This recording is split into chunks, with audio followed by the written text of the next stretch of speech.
I look back at things we were putting out and I personally was saying and doing in mid-late February, and I just cringe. It's amazing.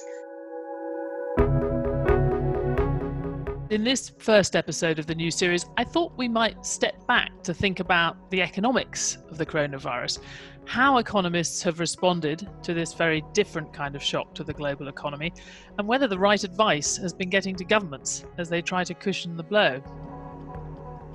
One of the best people I could think of for talking about all that was my old friend Adam Posen, who's been president of the Peterson Institute for International Economics since 2013 and also served for a while on the Bank of England's interest rate setting committee.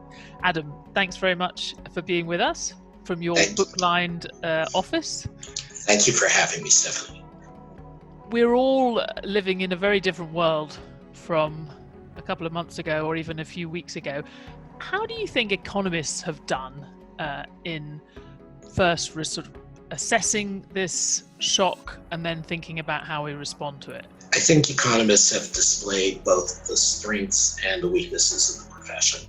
The strength of being relatively empirical and, perhaps to people's surprise, having agreement on some basic principles in a policy context is very evident. There is 99% agreement that government had to be involved. It couldn't be just the central banks. And we had to think in terms of essentially bridge loans and job-preserving programs on an incredible scale. But of course, as you well recognize, and I view to my shame cringing, if you look back to what economists were talking about, including myself, in early February, mid-February, we were not seeing this coming. Our ability to forecast and our ability to think about what kinds of shocks are happening when remains very limited. And one of the big bits of advice, I guess, that's particularly, you could see it particularly in the European government's efforts, is this effort to, if you like, hold the economy in suspended animation. Everything the sort of bottom has fallen out of demand, and obviously a lot of businesses feeling that they will go under very quickly, seeing the kind of fall in revenues that you don't get even in a really deep recession. If you're talking about 90% or 100% in some cases, rather than even the worst kind of recession, which might see 20 or 30% fall in demand. But the economists have basically said, now what you have to do is do what you can to fill that hole that's been blown into the economy, so that the economy is then intact when you come out the other side.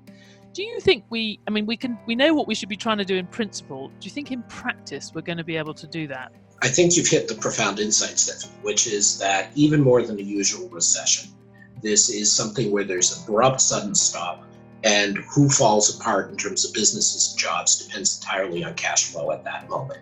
It's not about sort of merit. Did you have a good product? Did you invest? Did you save enough? It's really just the side of economic death is, do you have the cash right now, or do you happen to be in the wrong industry or the wrong place? And so the response that we've put together, and I should say the community has put together, is really one about providing essentially a bridge loan for everybody.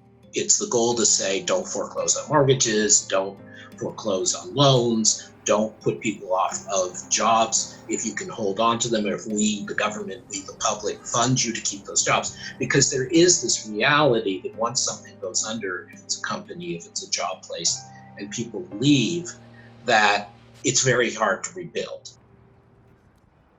Some people have said that we may see a reset in our approach to government and what kind of role the government should have. Maybe it should be offering more of a safety net to people in the gig economy, for example.